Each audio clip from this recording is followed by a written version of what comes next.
Pozdravljeni. Midva ponovadi tako za ogrevanje narediva eno štih probo, od kje se poznamo. Ja. Tako da bi prav... Ponovadi imava muziko, ko pridem gor. Pa plesavke pridejo, pol začne ognjemet in to, ker to je bilo zdaj malo tako protokolarno. Malo napačati. Ja, nisem vajen takih resnih zadev. Ne, hecam se seveda. Kdo pozna Jureta Godlerja kot voditelja kviza Milijonar?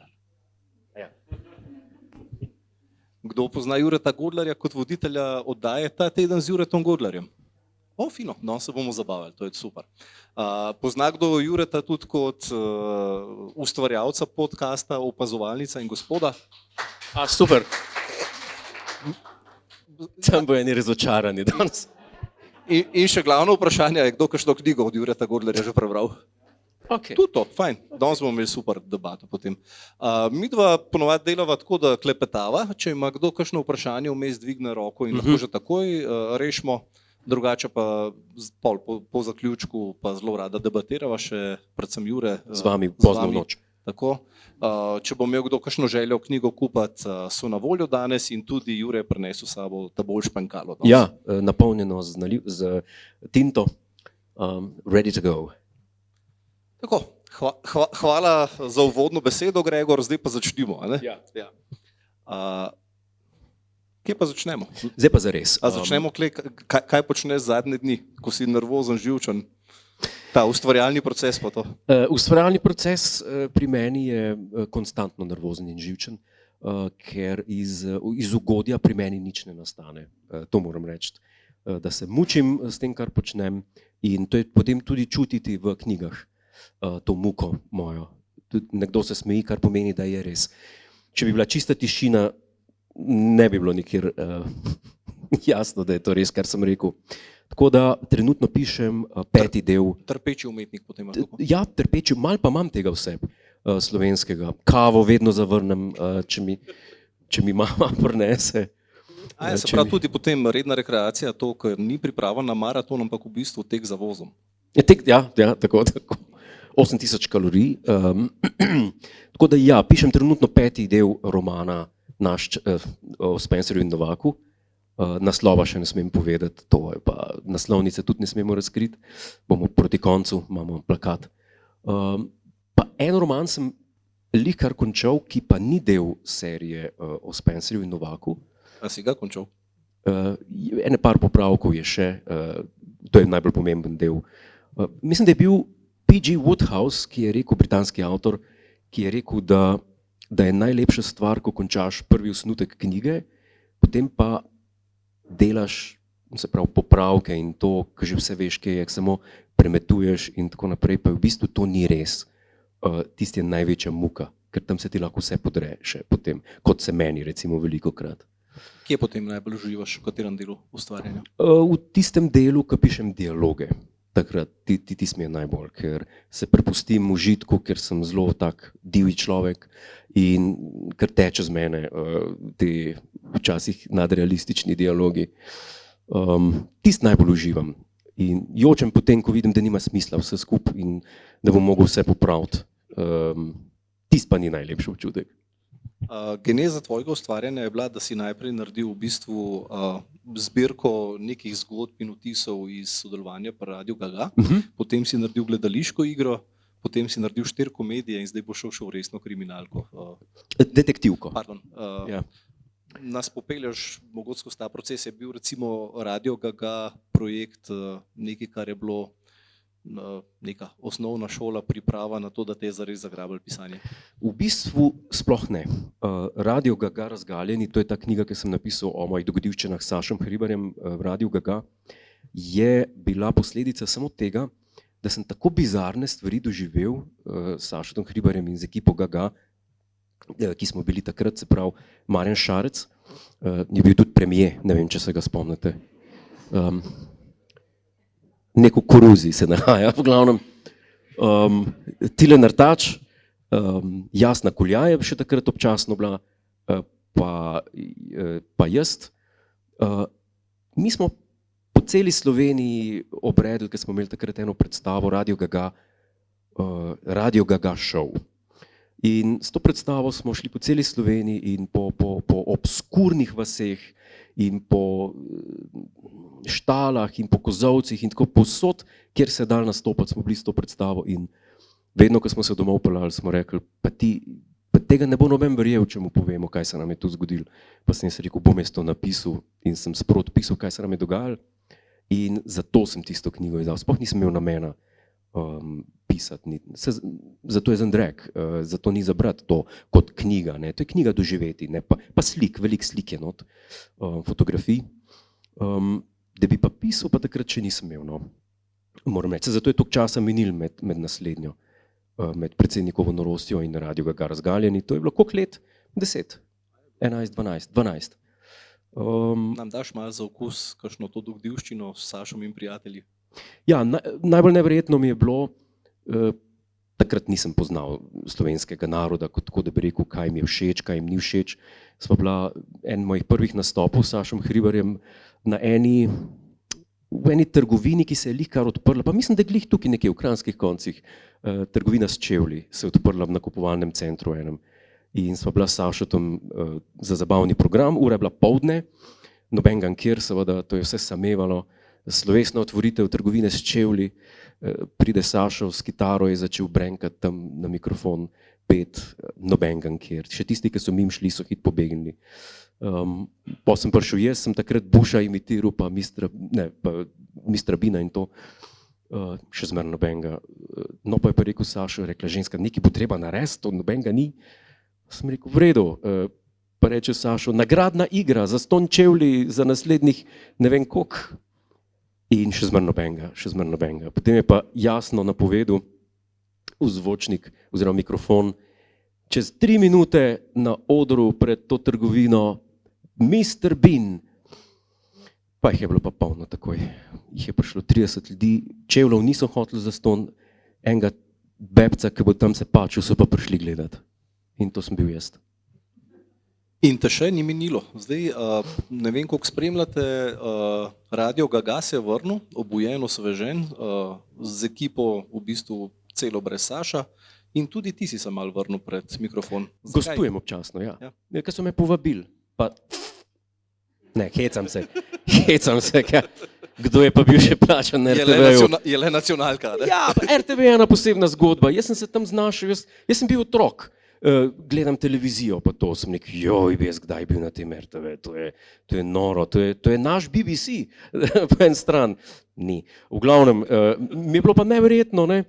Z Artačem sva bila v srednji šoli sošolca 2002 in sva imitirala, pa like iz Gagaja, pa profesorja, pa osebe like iz filmov in so rekli, pejte na 5 minut slave, to je tista oddaja, ki je bila tistega lepega popodneva z Ladom Bizovičarjem in Anjo Tomažin. Pa smo rekla, ja, v redu, bova se prijavila, smo mail poslala in so nas klicali na sestanek, 2002 je bilo, ali 2003.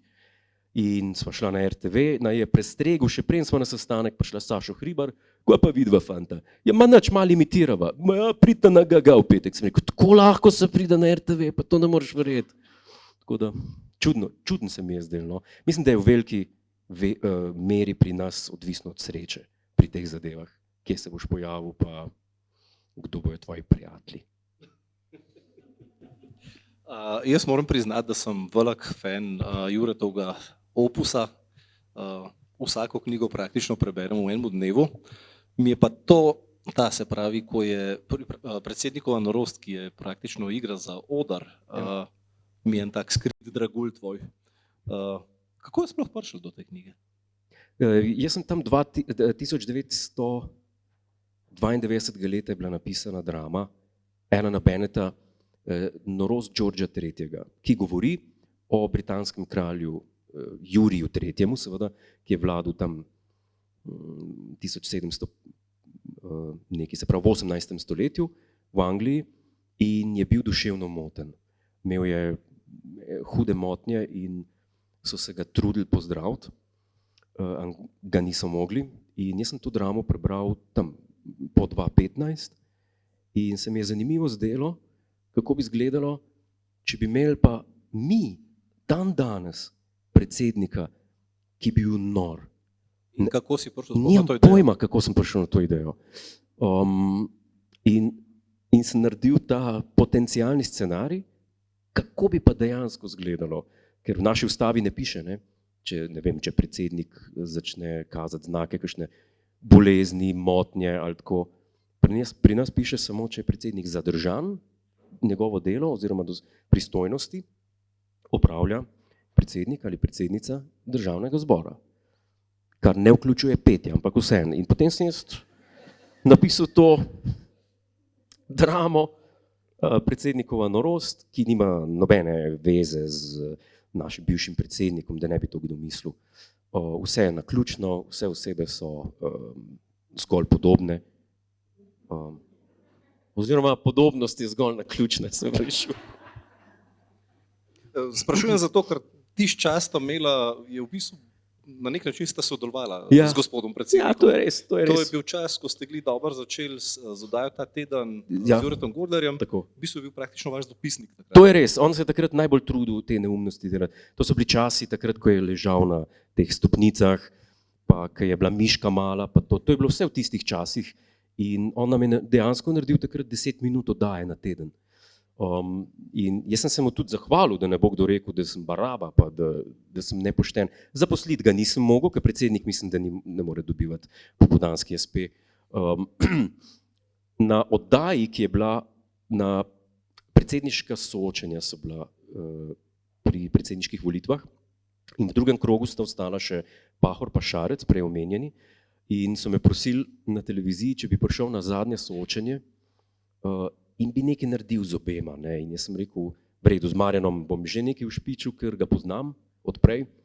Za predsednika pa nisem vedel, kaj ne naredim. Sem rekel, njemu bom pa Viktorja dal, ker smo ga dobili pa glih par mesecev prej za najboljšo razvedrilno oddajo, zabavno ali ne vem kaj. In sem mu res tega Viktorja v živo podaril, sem se mu zahvalil za vse domislice, za vse ukane. Sem rekel, tole pa za vas. Član ekipe. Ja, občasni član ekipe je rekel, hvala lepa, kako prijazno. Pa so se kamere izklopile, je bilo soočenja konc, mislil, da bo razumel, da je to gag, da mi ga oddal nazaj, pa mi ga ni. In ga ima še zdaj. Se pravi, bivši predsednik države ima enega Viktorja več kot ti. Ja. Ja. In potem, kmalu zatem, se je zgodil Casino Banal, kjer pa zanimivo se spet pojavi lik z istim imenom in spet predsednik, ki je zadržan. To pa je res. Bratranec? To pa je res čisto naključje. Tu nisem nič, rabil sem spet enega presmuknjenega predsednika in če sem že imel iz prejšnje drame, pa sem rekel, ga bom pa recikliral. Tako da globje povezave tukaj ni pri tem. Kako sta se zgodila ta dva detektiva oziroma agenta? Meni sta zanimiva lika. Prvi moj vtis, ko sem dobil v roke tole branje, je bilo neka taka zelo slovenska parodija na Jamesa Bonda, stvari, ki jih imam rad, ne vem, Austin Powers, nekaj, kar je akcija, je avantura, hkrati pa je zelo zabavno, kar je meni še posebno všeč, je zelo slovensko zabavno. Ne vem, je to pohvala, je to graj, ampak bom rekel, da je pohvala. To je unikatno, ker se mi zdi, da si zasedel neko nišo, ki jo pri nas do takrat še ni bilo. Ja, to je res. Jaz sem si želel napisati en parodijo nekako na neke vohunske romane oziroma avanturistične romane, ki ne bojo tako, bi rekel, oddaljeni od resničnosti, kot je Austin Powers ali pa filmi, ki so Gola pištola, Airplane in tako naprej in tako dalje. To je čisti nadrealizem, to je tako, tu pa tam paše kaj takšnega pogledati.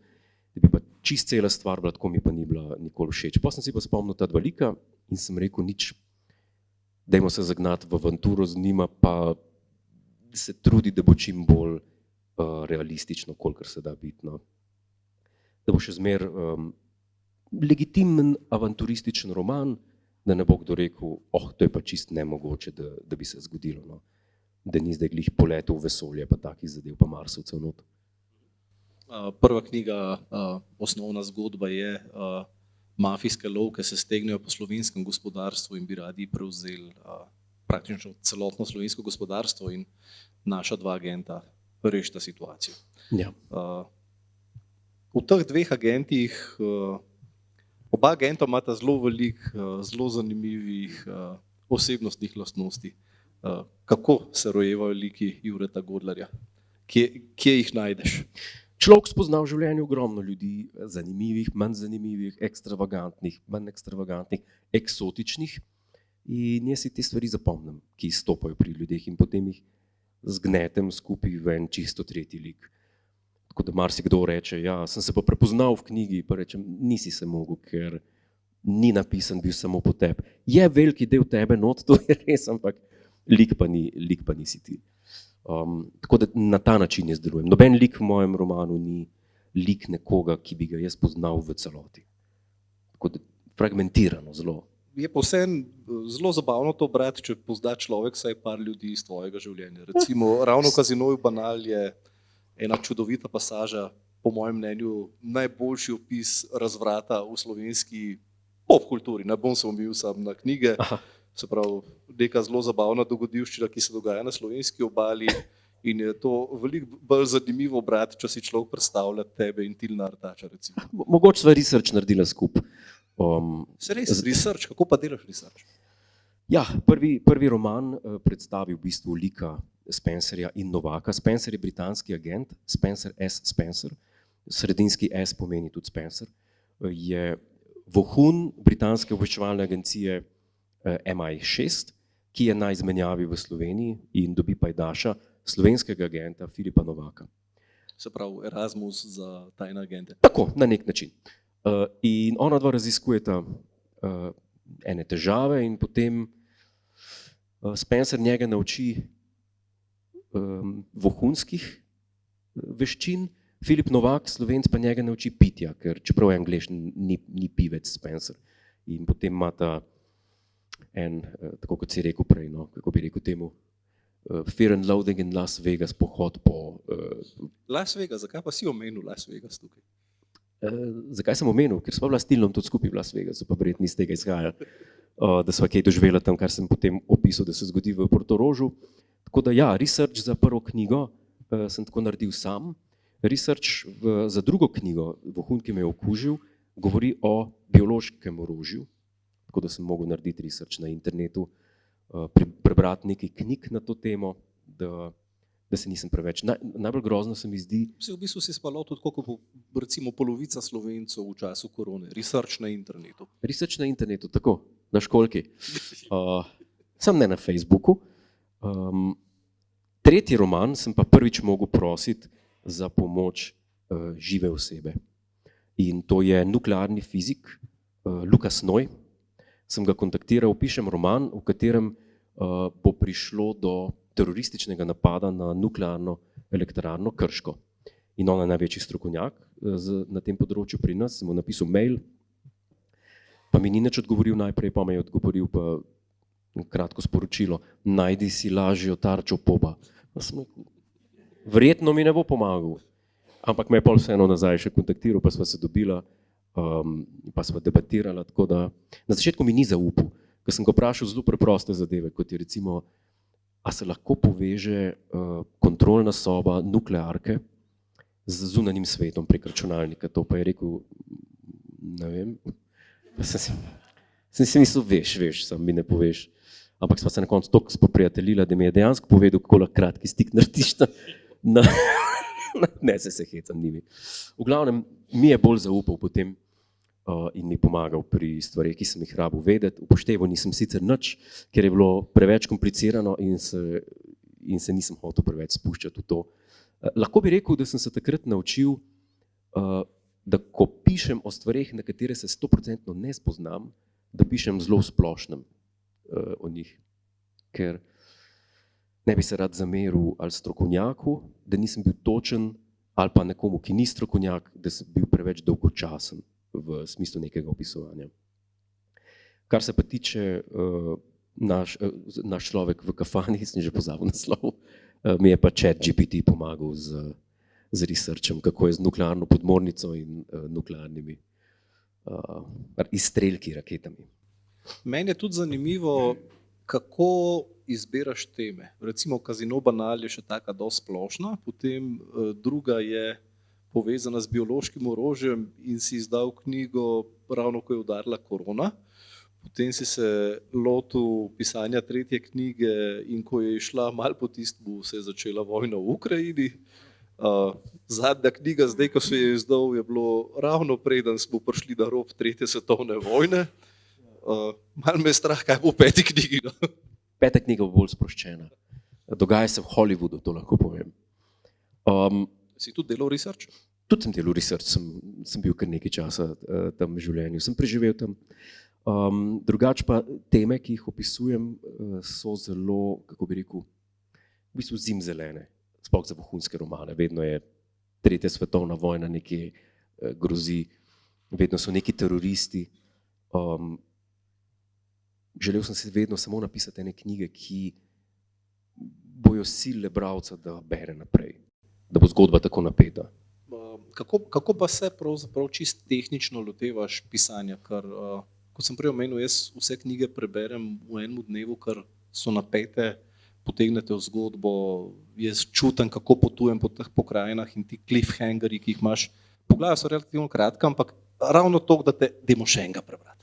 To mi je bilo vodilo, ker nekoč sem poslušal intervju, mislim, da je s Frederickom Forsythom, britanskim avtorjem vohunskih trilerjev in tako, in je rekel, da Margaret Thatcher, da mu je nekoč povedala, da bere zvečer njegove romane, vsak večer en poglavje in da jo zmer sili še naprej brati. To sem si nekako vzel za izhodišče, tako da vsako poglavje je nek mini cliffhanger, kot bi rekel temu. In to mi v bistvu največ časa vzame, ker to moram napisati takrat, ko pišem sinopsis. Se pravi, na začetku, preden začnem roman pisati, napišem zelo detaljno zgodbo, poglavja za vseh 20 plus poglavij. Kaj se bo zgodilo točno, vem že dolgo prej, preden začnem roman pisati.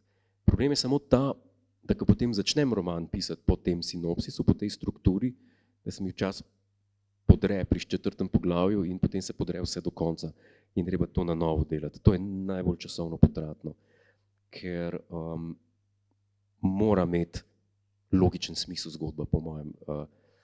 Me ne tangira, če nekdo reče, da mu ni všeč knjiga, me pa tangira, če nekdo reče, saj to pa ni logično, ali pa to pa ne deluje, ali pa to. Tega bi se rad ognil. Kako se lotiš opisovanja v bistvu? Dogajanje je zelo dinamično, zelo se premika ta lika po prostoru in času in jaz zelo slikovito vidim te pokrajine, ki jih opisuješ. Ja.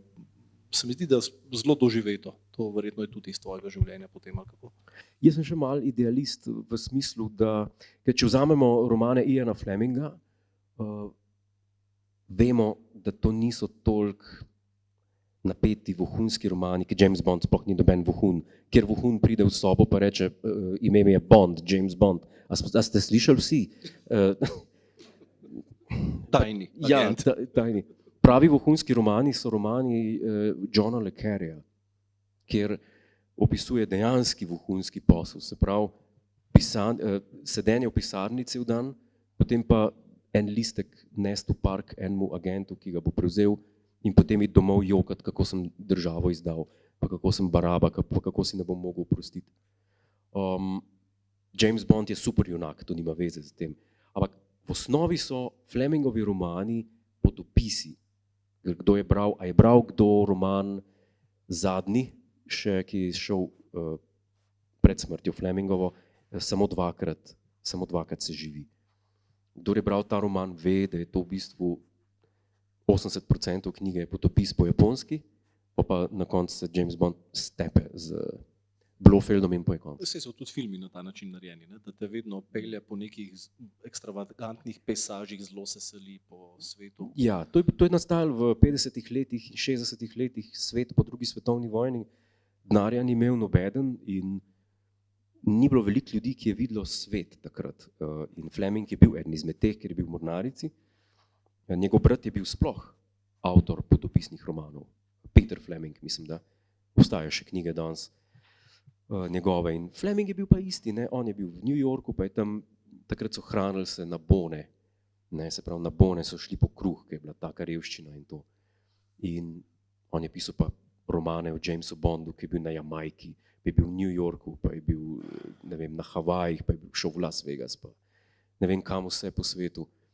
To je bilo takrat strahotno zanimivo in res eskapistično.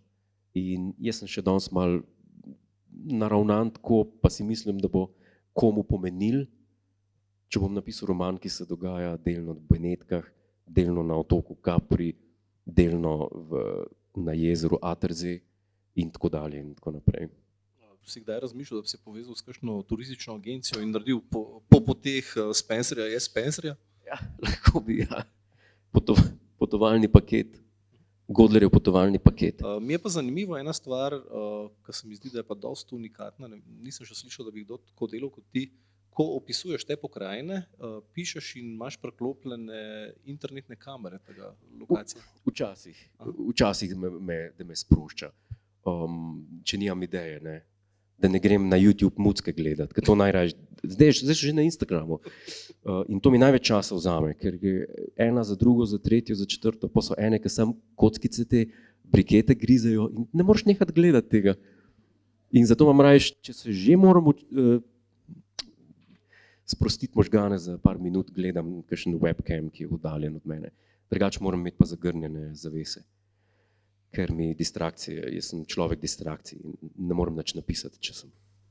Kako se sploh človek, kako ti sploh uspe napisati, ne eno, zdaj celo pišeš 2 knjigi na leto, pri tem, da posnameš skoraj 100 oddaj na leto, plus še nekih 50 podcastov.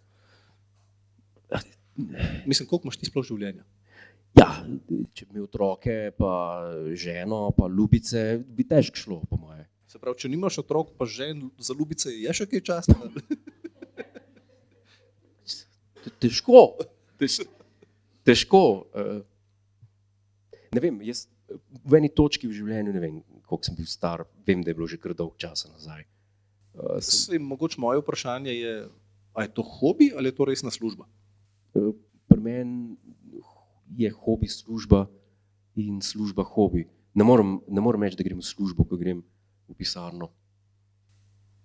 Če primerjaš ustvarjanje knjig po ustvarjanje TV oddaj, zelo drugače? Ne, isto. Isto mi je, eno in drugo mi odgovarja delati, podcast snemati je itak sprostitev, tam ni nobenega dela, čeprav zgleda, da je scenarij. Kje? Opozovalec, jaz ga še nisem slišal. Ja, marsikdo dela transkripte pa reče, wow, to je pa kaj Shakespeare.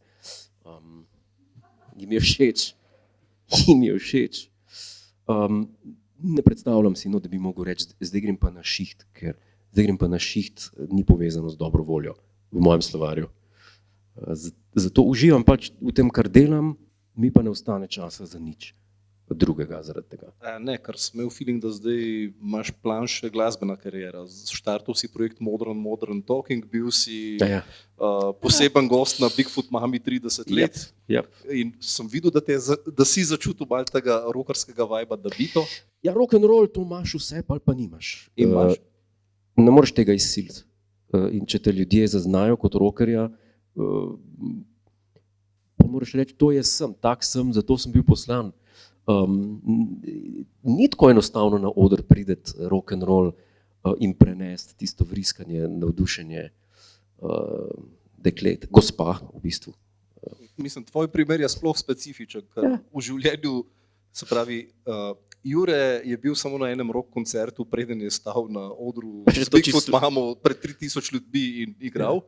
On je bil na koncertu Stonesov in to je bila njegova izkušnja. Naslednja je bila nastop pred 3000 ljudmi. Ja, pa še to je bilo čist slučajno, da sem se znašel na Dunaju.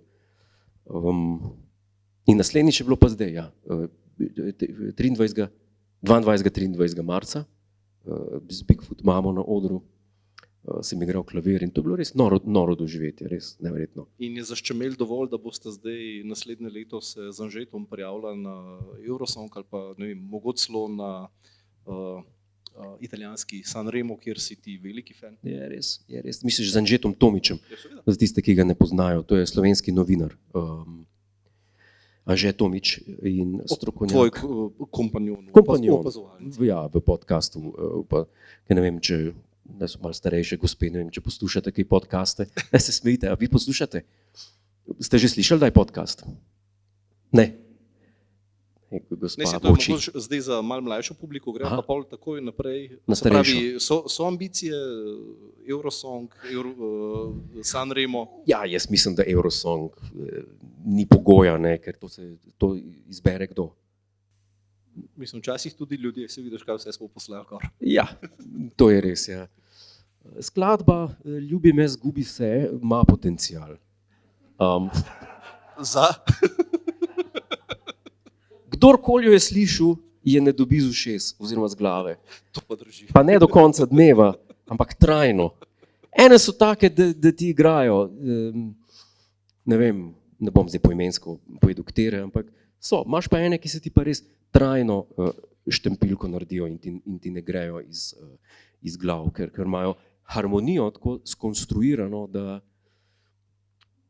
da zapoje na čustva zaigra, na čustva poslušatelja, ker potem projiciraš svoje življenje na njo in ona nate in pride do ene kolaboracije med teboj in harmonijo. Mogoče bom nehal zdaj o tem govoriti.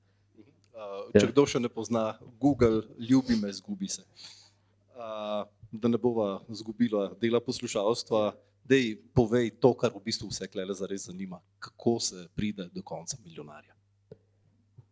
Težko, lahko reč. Težko je. Mislim, vsi si tam, da pomagaš, ne? Ja, to je res.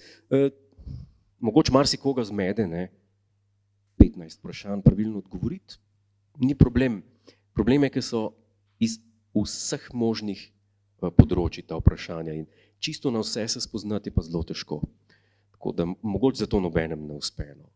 Ker zmeraj naleti na eno vprašanje, ki ga naredi. Jaz zelo rad pomagam, če le lahko. Sploh pri nogometu. Sploh, ja.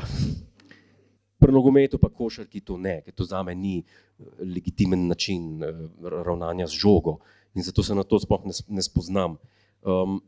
Kar se pa tiče tega pomoči voditelja, ne, me pa samo čudi, da včasih kdo pride, ki se pa niti toliko ne pozanima o meni, recimo, ki me ne pozna, da ne ve, da se recimo na fuzbal ne spoznam. In je bil enkrat en starejši gospod in je rekel, to bom pa vas vprašal. Vprašanje je bilo pa, kjer fuzbaler je prestopil tega pa tega leta iz tega kluba v ta klub. So bili 4 našteti, 3 nisem zgovoriti znal. In on reče, to bom pa jaz vas vprašal, ja. Sem rekel, pa sem mislil, da se heca, ne, ker je toliko že zimzeleno, da se ne spoznam na fuzbal. In je resno mislil, ne, sem rekel, ne vem, kjer, grdo pogledal. In pol je šel domov in je rekel, ko sem mu mikrofon jemal za odrju dol, je rekel, Godler me je pa razočaral danes.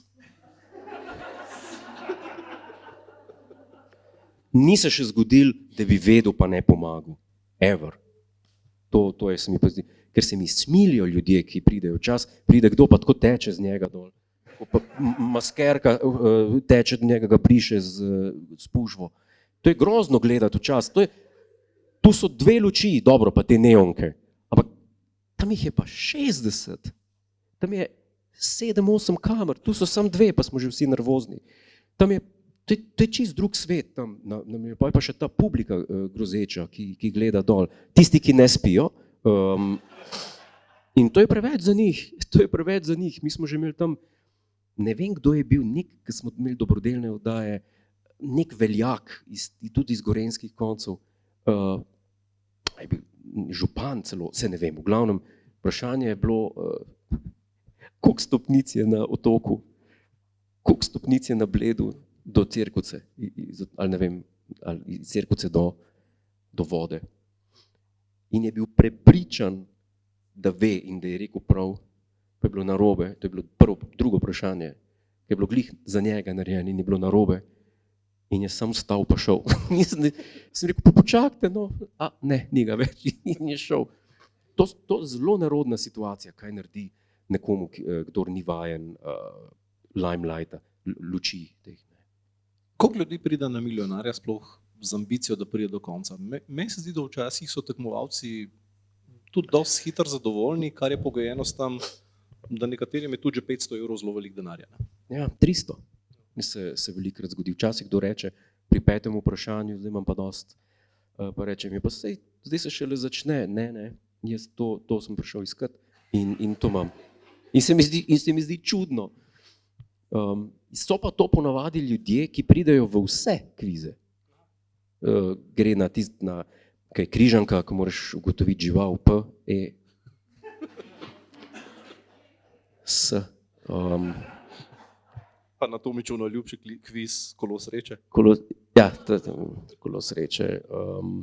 To so vse lažje stvari kot milijonar. Ne. Saj v milijonarju je, ne glede na to, kako nizka nagrada je največja na slovenskih televizijah. Kdo pa ima še 100 000 € glavno nagrado?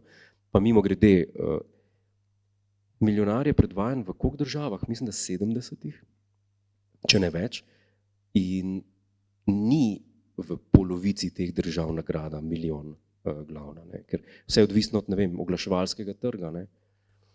Je pa zanimivo, da po vseh teh letih še vedno deluje in je to kviz, kjer ljudje želijo tekmovati in želijo ga gledati. Format je tak. Format je psihološki, je na prvi pogled enostaven, ker je samo ABCD. Kaj se pa lahko zgodi? ABCD, ni tako, kaj je tisti kviz na Joker, tam je drugače, tam moraš odgovoriti. Imaš Jokerje, potem uporabljaš, pa tam je Mario, mislim, da še bliže tebi kot...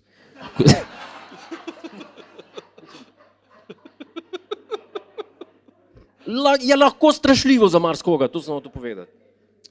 Kdaj ste nazadnje klepetala s kolegom Marjanom Šarcem? Sprašujem tudi zato, ker je on vmes postal ekspert za obrambne zadeve in ti ekspert za jedrsko fiziko. To je res. Na pogrebu Saša Hribarja, ko sva bila na sedmini, ko je bila in sva se tam pogovarjala, sem rekel, kaj je zdaj minister za obrambo? Je rekel, ja, takole je. In to je bil najmanj pogovor. Kratek, jedrnat, to imam rad, da ni dolgo vezenja. To, da bi prišel za kakšnega državnega sekretarja, pa ne. Ne, hvala lepa, to je pa ne bi. Jaz sem rad pošten, jaz rad zaslužim denar s stvarmi, na katere se spoznam. Da bi tam visel na državni plači pa zrak mešal, jaz bi se krivega počutil, ko plača pride. Ja, toliko sem dobil, zakaj, za nič? Ja, ne bi mi bilo v redu. Ne bi se počutil, no. Ne vem, kaj bi lahko dal v javnem zavodu. Razen RTV. Spanca. Ja, ne, RTV je druga stvar, tam smo tudi delali oddaje, ampak to že kar nekaj časa nazaj. Spencer S. Spencer je tak zelo britanski Britanec, zelo tipičen, vozi avte, ki so taki, želja vsakega ljubitelja avto, da bi jih kdaj peljal, nosi ure, ki so želja vsakega ljubitelja ur, da bi jih nosil. Koliko Spencerja, koliko tebe je v Spencerju, ker ti si en tak zanimiv lik, ki je, oziroma človek, ki je odrasel v Sloveniji, pa ne vem, če poznam kakšnega Angleža, ki je toliko Anglež, kakor si ti včasih Anglež. Imam afiniteto do Združenih držav Anglije. Moram reči, da krno, že od malih nog. Zgodaj sem me začel učiti angleško in potem sem se nekako navlekel na ta narod. Mogoče iz tistega kompleta za učenje jezika Linguaphone, so bile plošče, še smo poslušali vinilke. Lesson 1, good morning, I am the teacher, you are the student. Še zdaj se spomnim. Pa sem bil, v glavnem tu nekje sem bil. Sem se učil angleško in takrat me je to nekako, sem se navzel tega.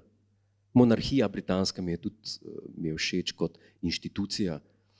Ne bom rekel zdaj, da spremljam čisto vse, kar Charles pa Camilla naredita, ali pa bratranske, čeprav včeraj je bil glih, Duke of Kent je bil spet, še zmeraj živ, čeprav ne zgleda.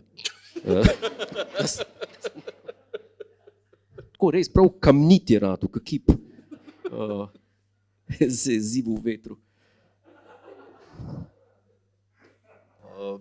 Ena zanimivost tudi, ki mislim, da niti ni več toliko neznana, je, da si se pred, zdaj pa že skoraj kakšnim letom preselil v Trst. Zakaj? Res, da je to mesto, ki je povezan s tvojim najljubšim pisateljem, pa verjetno je že kakšen razlog, da si šel tja. Si, veš kaj? obala je obala. In, S tem, da je treba omeniti, da si ti ljubitelj teh zimskih obal. Se pravi, ja, to je res. človek, ki bi šel v, ne vem, Opatijo, Trst, Portorož sred zime, ker je to pač ta Tako. angleško poletje. Ja, to mi je zelo všeč. Ne maram polet obale, ker je prvič prevroče, preveč ljudi, ogromno njih, tudi nagi grejo v restauracije, oziroma v kopalkah, ne nagi, kar je degutantno, ne, v veliko primerih, sploh če gre za starejšega gospoda, za starejše gospode in za starejše ljudi, pač treba se je vesti nekako in to smo zgubili, ne, se mi zdi. Zgubili smo en stik z neko splošno estetiko, splošnim bontonom. Mislim, da sem to zelo lepo opisal v Naš človek v kafani, ki se proti koncu dogaja v Portorožu, vse ne? Ja. Mene sprašujem, še nisi ti napisal. Polno glavo imam. Zelo pomembno, vse knjige se da brati samostojno, je pa zelo fajn, če se pred zadnjo prebere prvo, kar je vrnitev na kraj zločina. Ja, tako, to je res. Je tako nekako, ker je serija, oziroma še bo veliko Spencerjev in Novakov, je napisano tako, da se lahko res samostojno bere, kot recimo James Bond, lahko tudi bereš 6. ali 3. Kako je s Harryjem Potterjem, se ne vem, ker nisem bral, ampak tam po moje se pa nadaljuje, ne, ni tako. A je bral kdo Harry Potterja? Aha, ste brali, a se nadaljuje ali se lahko posamezno bere? Se nadaljuje. A? Ne.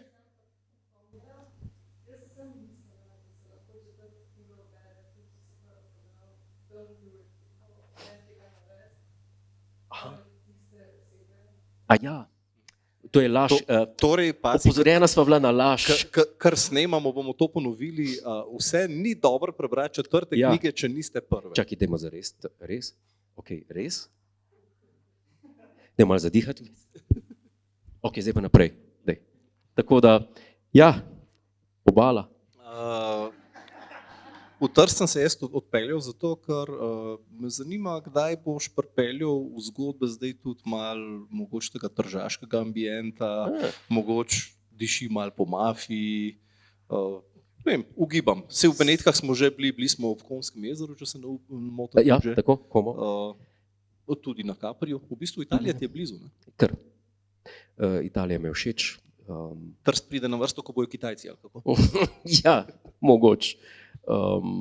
Tako da ja, morava pa omeniti seveda, da mogoče deluje, da se lahko knjige berejo posamezno, ne?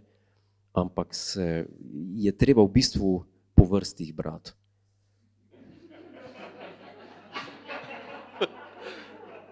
Tako, spontana misel, ne?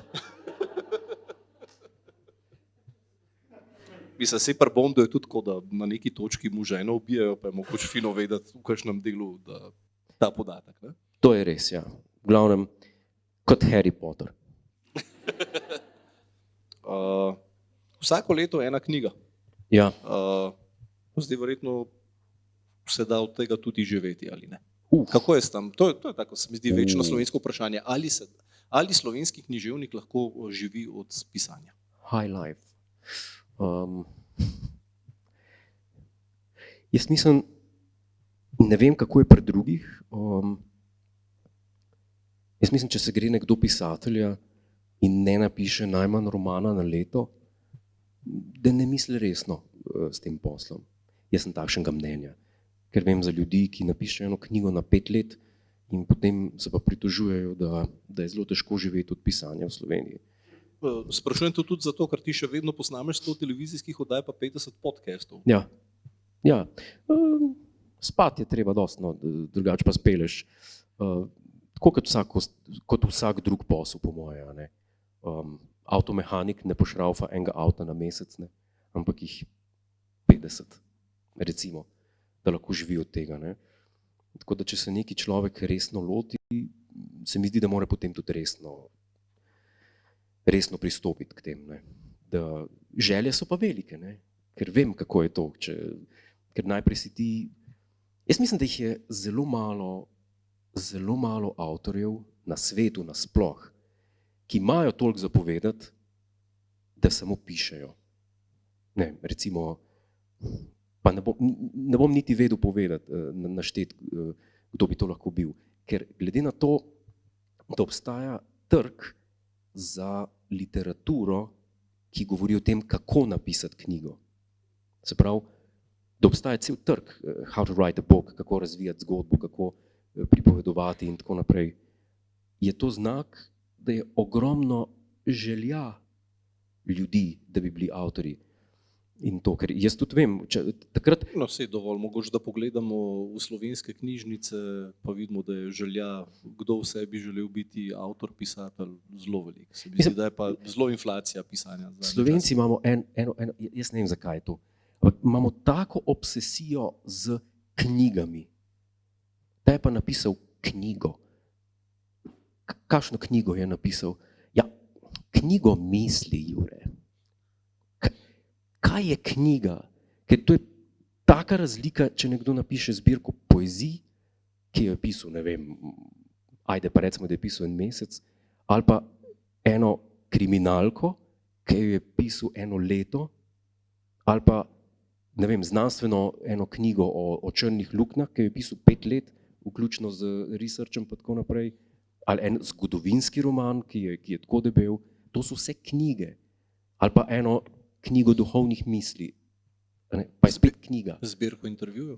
Zbirko intervjujev. Zbirka mojih starih kolumen, sem napisal knjigo. Ne, nisi, izdal si zbirko. To me, da ne razlikujemo tega, da nekdo napiše roman, nekdo napiše zbirko misli, nekdo napiše to. Mi samo rečemo knjiga, knjigo je napisal. Je pa verjetno vseeno fino, da v zadnjih letih se je tudi ta količina je pripeljala do neke kvalitete, da imamo zdaj neke sploh žanr detektiv, ki se mi zdi, da je zelo močan, ki je preskočil tudi na televizijo.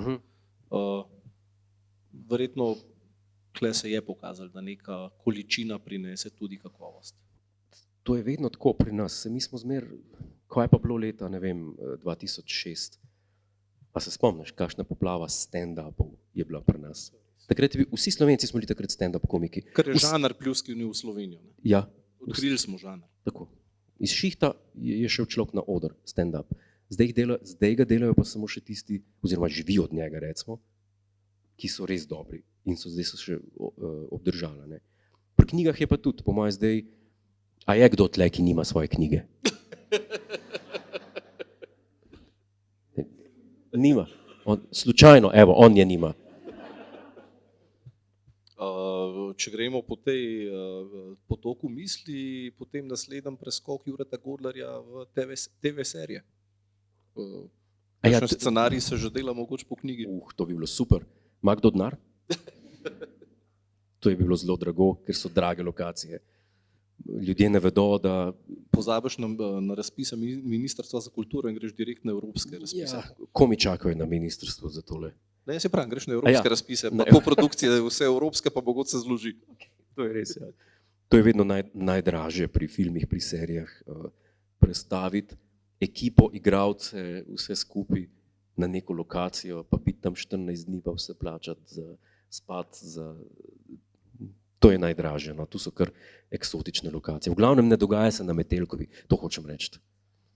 Po drugi strani pa se tudi sploh recimo prva, druga knjiga dogajata tudi zelo v Sloveniji, na zelo slovenskih lokacijah. Ja. Zelo slovenski štosi so notar, ampak imaš ambicijo, da bi to spravil tudi v tujino, kako razumem? Lahko bi napisal. Zakaj niti ne konec koncev? Vsi Švedi so pa tudi svoje stvari, ki so zelo švedske spravili van. Absolutno. Bilo bi fajn, seveda. Ampak trenutno nimam časa se s tem ukvarjati, ker nadaljujem domačo serijo teh romanov. Lahko že kaj namigneva, se pravi, peta epizoda Spencerja je napovedana za sredino oktobra. Tako oktobra vsako leto, to je ta mesec, ko izide nov roman. In to je to. Imamo kakšno vprašanje iz publike? Prosim. Na katerokoli temo? Karkoli lahko odgovorim.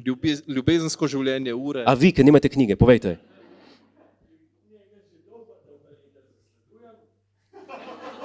Se pravi, ni da ta...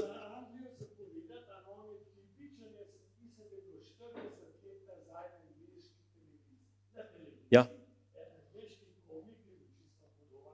Mr. Bean. A res? To se pa ne spominjam, kdo bi bil. Ne, ker bi... Po mojem zato, ker je bilo to pred 40 leti. Ja, takrat sem bil 1 teden star. Ne. Dave Allen, njega pa poznam. Ja, samo... Ja, zrezan jaz. Čeprav, ja, Sam viski zamenjaš za džin ali kako. tudi, ja, džin. Mogoče po poteh researcha najboljšega džin koktejla oziroma, martini koktejla. Odkje sploh ta ljubezen pri tebi? Ja, to je ena stvar, ki sem v življenju naletel na njo, ko sem bral Hemingwaya, pa sem bral Iana Fleminga, pa Grahama Greena. Vsi ti ljudje so vedno omenjali martini. In mene je začelo zanimati, kaj je zdaj s tem martinijem, kje pa naročiš martini, v nekem lokalu pa ti nalijajo martini pijačo, se pravi ta Martini vermut. Bianco, Martini Bianco, vermut, ja. pijača za dame. Tako, in rečeš, pa to je ogabno, pa kdo bo to pil? Pa niso tega oni pili. No, potem sem pa videl, da gre za koktejl martini, ki ima slučajno ime martini, ker je bil najprej narejen mislim, da v San Franciscu, tam, ne vem, 100 let nazaj, v baru Martinez nek. Da iz tega izhaja. V Sem bistvu, pa mislil, da zato, ker martini uporabljajo za pranje kozarcev, da pol džin nalijejo. to je pa, da si se pa že globoko v teorijo spustil. Gre za pijačo, ki danes več ni v modi, po moje primarno zaradi visoke vsebnosti alkohola. Ker ta prav martini je deci džina in nič drugega. In pikica vermuta, ki je zato, da da malo arome. In to se danes več... Martini koktejl je zamenjal gin in tonik trenutno. In razmerje gin in toniku je gin tonik, pri martiniju je pa vermut gin. In to danes v baru Dukes v Londonu, ki imajo trenutno, mislim, da stalež najboljši dry martini na svetu, so dobili nagrado. Imajo omejitev 2 na osebo. Nočejo jih na vozilih ven nest, pa imajo prej opombo 2 drink per person limit. In si testiral, ne? Ja, In kako je bilo po ta drugem? slabo. Naprej. Kdaj se bosta tvoja junaka vozila izključno z električnimi vozili? Po moje nikoli. Po moje nikoli. Ker, to je referenca na to, da imam jaz tudi električen avto. Vsega nimaš več, a ga imaš še? Ne, imam. Nekaj časa sem ga pa vozil vsak dan. Ne, tako razmišljam, a so električni avti prihodnost vohunov? Jaz mislim, da ne. Ker pri dirkanju hit baterija zmanjka, pa je pa zelo neromantično. Ne gre. Sploh, če baš v Sloveniji zgodbo in potem iščeš polnilnico. Ja, ki dela. Imamo še kakšno vprašanje? Ker vprašajte, da se odpre debata, forum. Izvolite.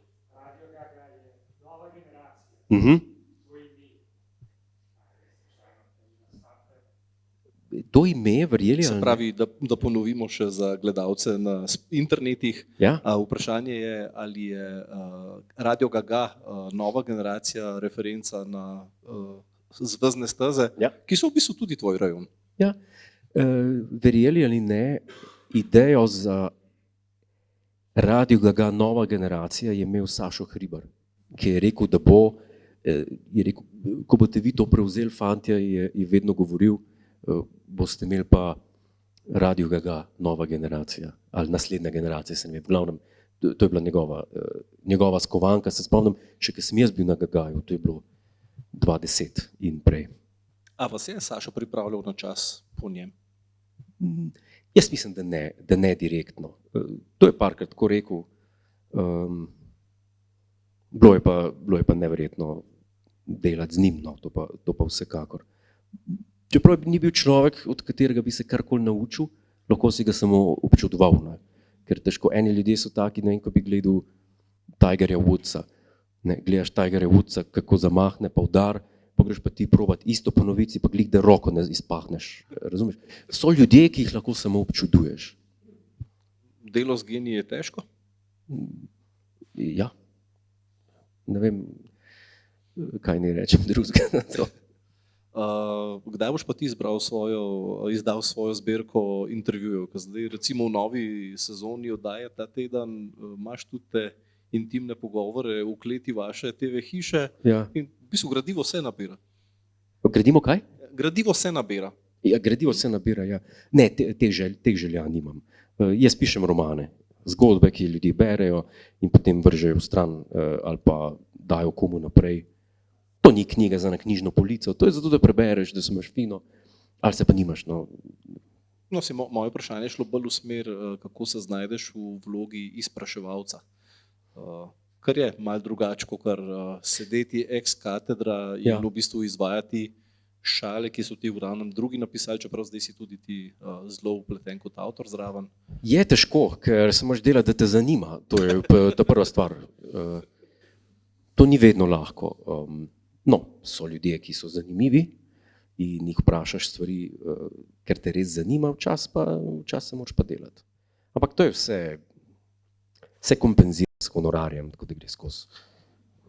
Te je kdo presenetil zdaj od teh prvih 4-5 gostov, ki si jih imel? Na kakšen način? Upam, da pozitivno. V pozitivnem smislu. Z odzivom na kakšno tvojo provokacijo. Meni je všeč, da imam pogovore sproščene, da noben ne pazi, kaj bo rekel. To mi je všeč. Da pove, kaj mu je na duši. Ker teh PR-ovskih intervjujev smo vajeni iz medijev in jih imamo vsi dosti. Se pravi, pristop Georgea Busha mlajšega, ki je tudi en od tvojih likov, ki jih imitiraš, on ni nič razmišljal, on je samo rekel. Poznam veliko takih. Ja. Moramo reči kaj o veliki vrnitvi opazovalnice? Ker to pa jaz mislim, da ne. Jaz iskreno priznam, da tega kulta, moram reči kulta, nisem poznal do zadnjega leta, 2, ker se nam je dogajalo, da smo hodili po Sloveniji, predstavljali knjige in vedno smo imeli v publiki 1, 2, 3 ljudi, ki so prišli v bistvu samo zato, da bi te vprašali, kdaj bo opazovalnica nazaj. In se je zgodilo. Se je zgodilo, ja. In krive so bile knjige v bistvu. Aha, ker smo z Anžetom predstavljali. V bistvu 2-krat smo bili na Slovenskem knjižnem sejmu, prvo leto z Anžetom in Pižama in lansko leto z Anžetom in potem očitno je iskra usklila. Ja, vrnil se je iz porodniške Tomič in je rekel, če bi spet kaj posneli, in sva se dobila in sva spet začela snemati. Mislim, da je v redu. Zdaj ima, mislim, da gripo. Upam, da bo dobro z njim, da bo preživel. In če bova spet nadaljevala. Recimo, če si postaviš zdaj projekte Milijonar, Ta teden, pisanje knjig, Radio Gaga, Gospoda, opazovalnica, kje je opazovalnica recimo na lestvici, kaj te najbolj driva? Če mi kaj pomeni opazovalnica? Je to nekaj, kar te napolni? Ne, si veš, imaš projekte, kjer se moraš razdajati in ostaneš prazen, in imaš projekte, ki te napolnijo z energijo in ti dajo še navdih. Kje je recimo opazovalnica? Opazovalnica. Meni je fenomen, ker jaz moram reči, da gledam Gospoda, ki skuša tam imeti rdečo nit, gledam oddaj, ki skuša imeti rdečo nit, potem poslušam opazovalnico, ki se mi zdi tako prazna, pa je za poslušati. Hvala. Opazovalnici všeč to, ker je Ziman Žeta. No. To mi je glavno, da ga v glavo. Z lepo slovensko besedo prcaš. Ja, tako, to je ta beseda. To mi je všeč, ker je neskončno morje navdiha za to. In vedno se za glavo drži, pa to, pa odmika od mikrofona, pa včasih mu gre na bruhanje, se mora prav, res uživam v tem, v draženju Tomota. Skratka, zdaj si mi povedal nekaj, kar te napolni. Ja, tako. Ja, ker sem buli. Jaz bom počasi zaključil z izpraševanjem in pričakujem, da boste začeli spraševati vi. Evo, zdaj pa izvolite. Tukaj je vaše. Tako, zdaj pa kar povejte. Kar pogumno. Ja? Tako sramežljive publike pa še nismo imeli. To je pa res. Ja. Ljudje vedno, če že ne drugega povejo... Na Gorenjskem smo brezplačno je izkoriste. Ja. Ja, očitno bo bolj vprašanja 1 na 1, intimne narave. Okay. To pa potem ob podpisovanju knjig. Ne? Tako, če kdo hoče, lahko kaj podpišem, napišem kaj seksi in to. Ko si ravno omenil seksi. Ja. V vohunu, ki mi je okužil, si se res vrgel v žanr erotičnega trilerja. To imam tudi vse. Kdaj boš to izpljunil v obliki cele knjige? V obliki cele. Mislim, zdaj mogoče malo prehiter, ker si se ravno lotil pisanja detektivke, kriminalke. Ja. Ampak Poplava je tega žanra, ni? Ampak očitno uspešna. Le kako gre dobro našim vrlim pisateljicam. Nekatere so celo do dobrih funkcij prišle v državi. Ja, pa pišejo erotične romane. Ja, tudi je veliko ljubezni. A je? Ja, ni? Nisem bral. Jaz kupim na črpalki včasih tisto. To je pa res zanimivo. Prideš v avto Jureta Godlerja in si navajen, da bo tam v žepu v avtu kakšen star roman Iana Fleminga in potem zagrabiš in je Barbara Cartland. To je vir navdiha. Ja, nesrečna ljubezen, ali kaj je že bilo. Rad berem te, ker je tako, te hitro not potegne čustveno in to imam rad. Čustva. Handicap na golfu Reš, napreduje, ne, nižji, višji. Ja, ne, zdaj nimam veliko časa za golf igrati. A igra kdo golf? Tema, ki nas ne zanima. Ja. Ampak ravno na Gorenjskem imate par luštnih igrišč. Zelo luštnih. Nekdo mora denar prinesti. Ja. Ja, nič. Če ste sramežljivi, bom pa rekel hvala za vašo pozornost. Upam, da vas nisva preveč dolgočasila. In videl sem se imela načeloma dobro in bo z veseljem še kdaj prišla. Z veseljem. Hvala, da ste prišli. Vsekakor.